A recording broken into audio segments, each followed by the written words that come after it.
Prions avant la lecture de la parole. Ô Dieu Tout-Puissant, nous cherchons ta présence. Envoie-nous ton esprit afin que nous puissions comprendre ta parole.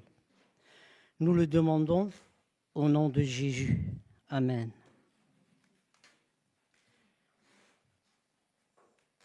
J'ai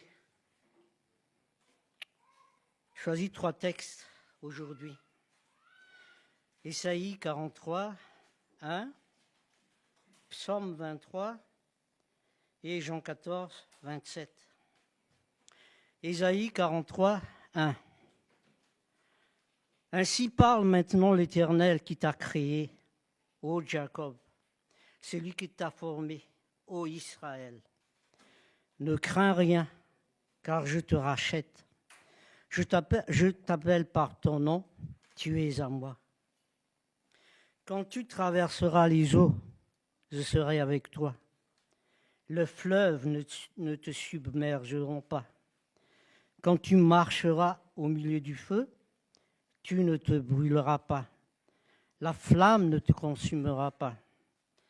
Parce que tu as du prix à mes yeux, que tu as de la valeur et que je t'aime. Psaume 23, un psaume que nous connaissons bien. L'Éternel est mon berger, je ne manquerai de rien. Il me fait reposer sur de verts pâturages. Il me dirige près des eaux paisibles. Quand je marche dans la vallée de l'ombre de la mort, je ne crains aucun mal, car tu es avec moi. Ta houlette et ton bâton me rassurent. Et puis Jean 14, 27, je vous laisse la paix.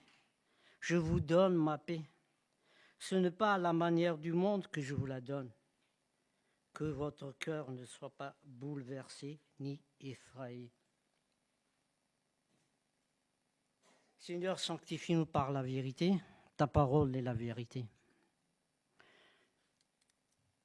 Je vous laisse ma paix. Je vous donne ma paix. Ce n'est pas à la manière du monde que je vous la donne. Que votre cœur ne soit pas bouleversé ni effrayé.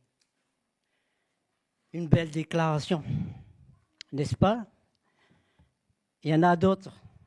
La Bible est pleine de déclarations rassurantes, de belles déclarations qui nous accompagnent tout au long de notre vie. Mais malgré tout, nous nous inquiétons, nous nous stressons et parfois, quand nous prions que nous n'obtenons pas l'exaucement de nos prières, nous tombons dans la dépression. La peur apparaît. On nous a appris depuis l'enfance qu'à nos prières, il y a 3 réponses possibles.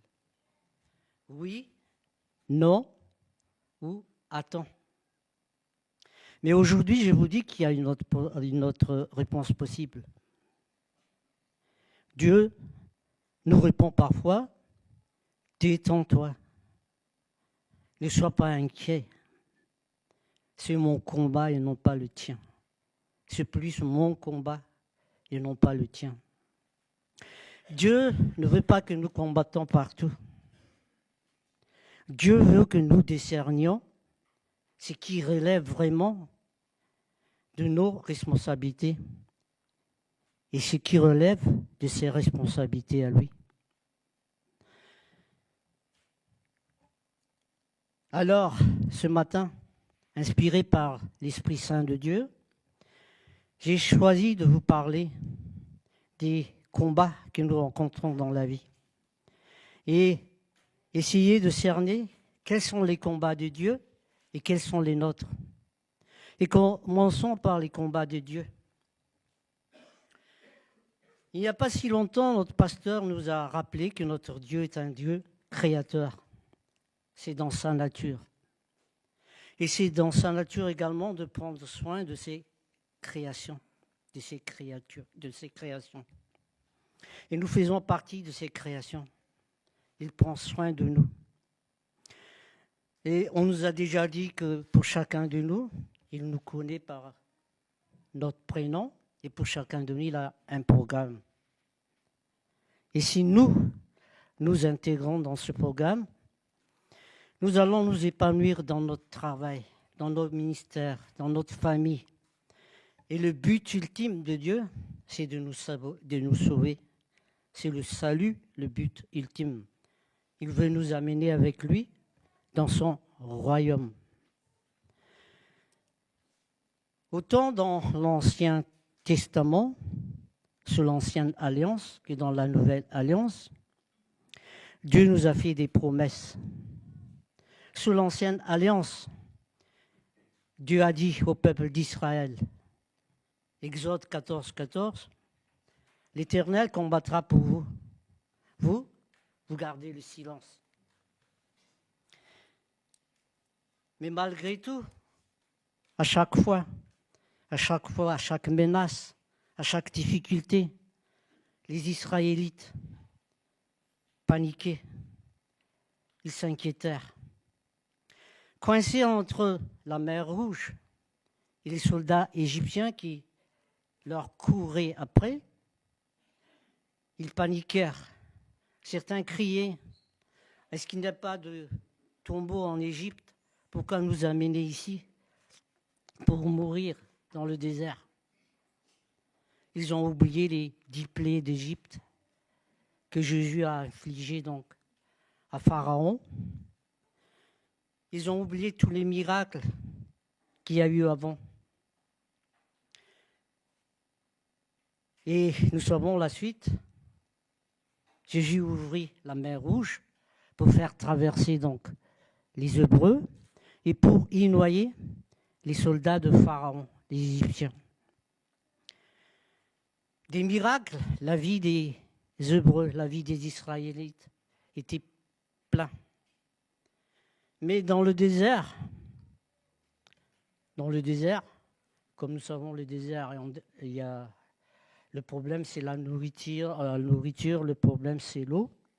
Dans le désert, malgré les miracles qu'ils ont connus, que Dieu leur a montrés, ils ont paniqué de nouveau. Qu'est-ce que nous allons manger? Est-ce que nous ne mangions pas à notre faim en Égypte? C'est ce genre d'inquiétude que Dieu n'aime pas. Parce que Dieu aime que nous lui fassions confiance. De la nourriture, pendant 40 ans, les enfants d'Israël n'en ont pas manqué. Dieu a fait pleuvoir les mannes du ciel. Et pour ce qui est de l'eau, juste par un coup sur le rocher, sur un rocher, un coup de canne sur le rocher, l'eau a jailli. Donc, Dieu a toujours accompagné les enfants d'Israël tout au long de leur errance dans le désert. Quand ils sont arrivés en pays de Canaan, ils ont dû faire face à de nombreuses guerres contre les Madianites, contre les Amalekites, contre les Philistins plus tard. À chaque fois que le peuple d'Israël faisait confiance à Dieu, ils ont toujours remporté la victoire. Même, et c'était souvent le cas, même si numériquement ils étaient inférieurs, et si matériellement, au niveau des armes, ils étaient également inférieurs. Leur victoire échappait à toute victoire, à toute logique humaine. Alors, qu'en est-il sous la nouvelle alliance? Jésus nous a fait des promesses également. Jésus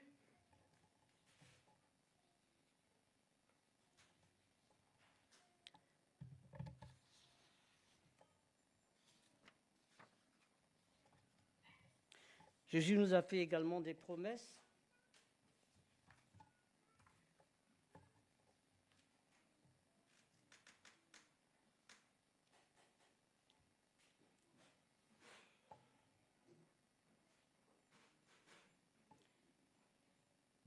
Il dit dans Matthieu 6, 25, « C'est pourquoi je vous dis, Ne vous inquiétez pas pour votre vie, de ce que vous mangerez, ni pour votre corps, de quoi vous serez vêtus. La vie n'est-elle pas plus que la nourriture, et le corps plus que le vêtement? Et plus loin dans le même chapitre, versets 31 à 34, il dit: ne soyez pas inquiets en vous demandant qu'est-ce que nous allons manger, qu'est-ce que nous allons boire. En effet, les gens qui ne connaissent pas Dieu cherchent tout cela sans arrêt. Vous avez besoin de toutes ces choses, et votre Père qui est dans le ciel le sait bien. Donc, ne vous faites pas de soucis pour demain. Demain se fera du souci pour lui-même.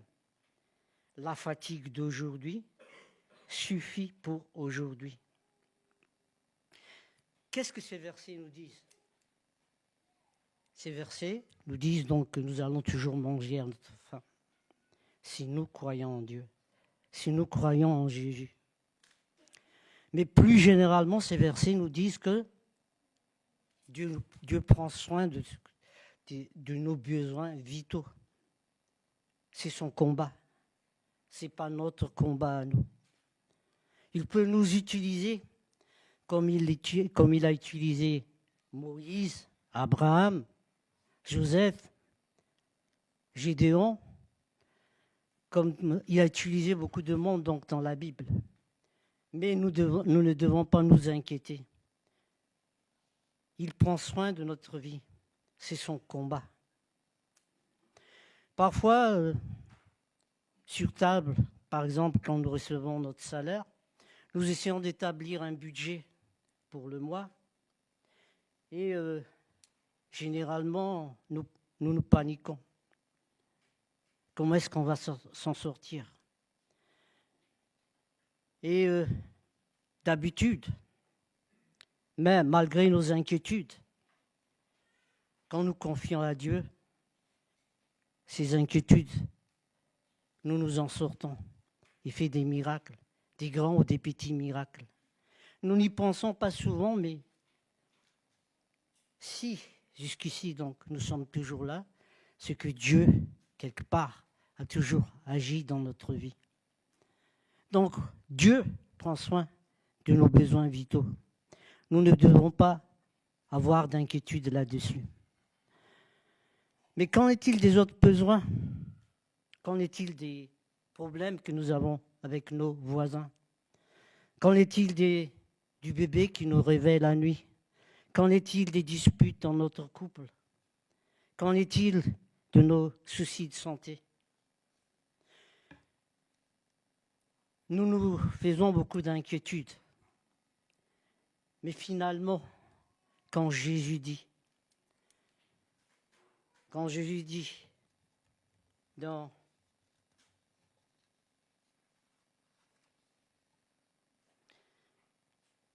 je ne retrouve pas le verset, mais quand Jésus nous dit « Venez à moi, vous qui êtes chargés et fatigués, je vous donnerai le repos. » Qu'est-ce que ça veut dire? Ça veut dire que Jésus nous invite à nous décharger de nos problèmes sur lui. C'est-à-dire que les autres problèmes qui nous préoccupent, Dieu peut également les prendre en charge pour nous décharger de nos inquiétudes. Ces combats-là, qui étaient les nôtres, sont devenus ses combats à lui. Et si ces combats sont devenus les combats de Dieu, nous devons nous rassurer. C'est lui qui est aux commandes. C'est lui qui gère. Nous nous limitons à lui obéir et à prier, à continuer à prier. Mais abandonnons les inquiétudes, cessons de nous inquiéter. Remettons-nous entièrement entre les mains de Dieu. Mais finalement, donc, s'il prend en charge les combats liés à nos besoins vitaux et les combats qui nous préoccupent, qu'est-ce qui nous reste? Quelle est notre part? Quels sont nos combats à nous? Donc, nos combats à nous.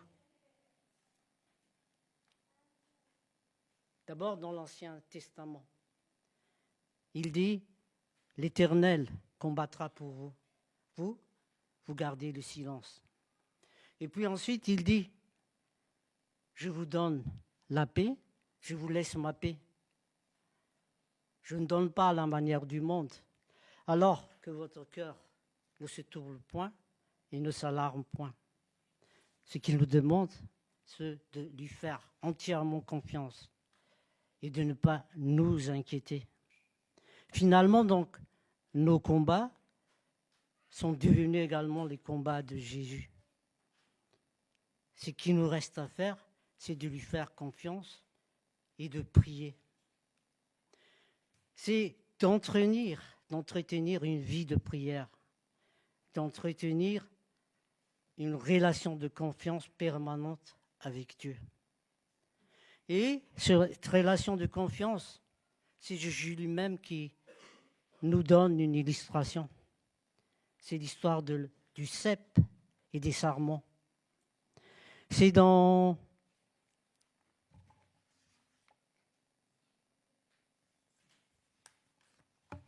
l'histoire du cep et du sarment.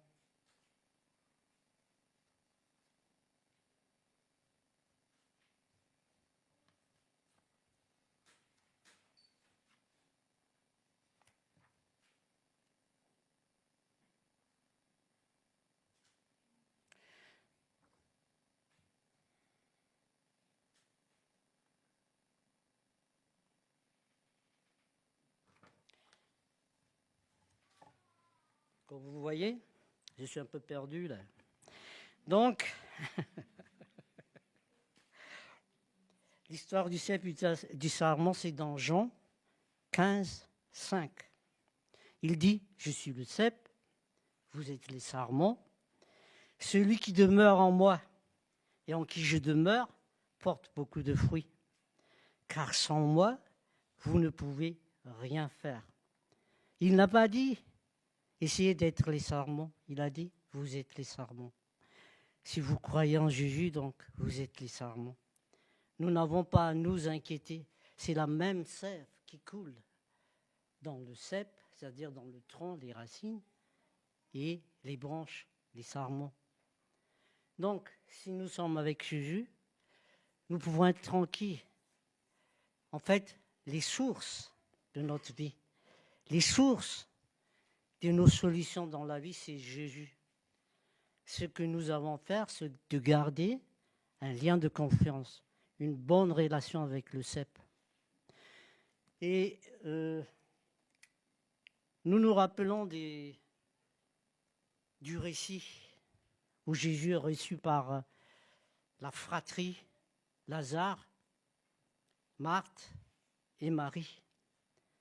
Marthe était au four et au moulin, elle s'occupait de tout, des tâches domestiques pour préparer les repas. Marie, elle s'assoit au pied de Jésus pour écouter ce qu'il dit. Et quand Marthe s'est plainte à Jésus, qu'est-ce que Jésus lui répond? Marthe, Marthe, tu te fais beaucoup de soucis. Marie a choisi la bonne part, on ne la lui ôtera pas. Qu'est-ce que ça veut dire? La bonne part, c'est quoi? Jésus n'a pas précisé, mais la bonne part, c'est que nous devons écouter la parole de Dieu. Ça doit être notre priorité. Et Marie, elle a préféré écouter Jésus plutôt que d'aider Marthe à préparer les repas, à faire tout ce qu'il y a à faire donc pour bien recevoir les invités. Donc, soyons rassurés. Jésus s'occupe de nous. Jésus n'est pas indifférent à nos problèmes. Jésus a promis qu'il sera avec nous tous les jours jusqu'à la fin du monde. C'est dans Matthieu 28, 20. Et dans Psaume 23, si nous le continuons, il dit donc l'Éternel est mon berger et je ne manquerai de rien. Il me fait reposer sur de verts pâturages. Il me conduit vers les eaux paisibles. Et plus tard, le psalmiste dit, le psalmiste là est David, donc le roi David, il dit, tu dresses ma table devant mes ennemis. C'est-à-dire que malgré nos problèmes, les ennemis ce sont nos problèmes, malgré les difficultés, malgré nos soucis, il s'occupe de nous, il s'occupe de nos besoins vitaux. Il nous fait manger, il nous sert de la nourriture. Je vous invite à prier avec moi. Seigneur, merci pour ta parole qui nous rassure. Par nature,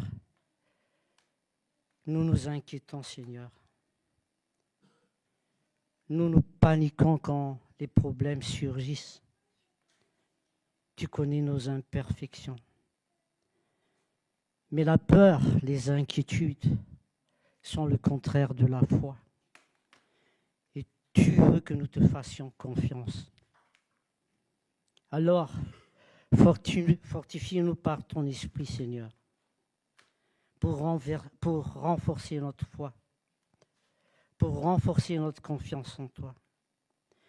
Et accompagne-nous tout au long de notre vie pour que nous puissions garder de manière permanente une relation de confiance avec toi. Nous disons cette prière en ton nom, Jésus. Amen.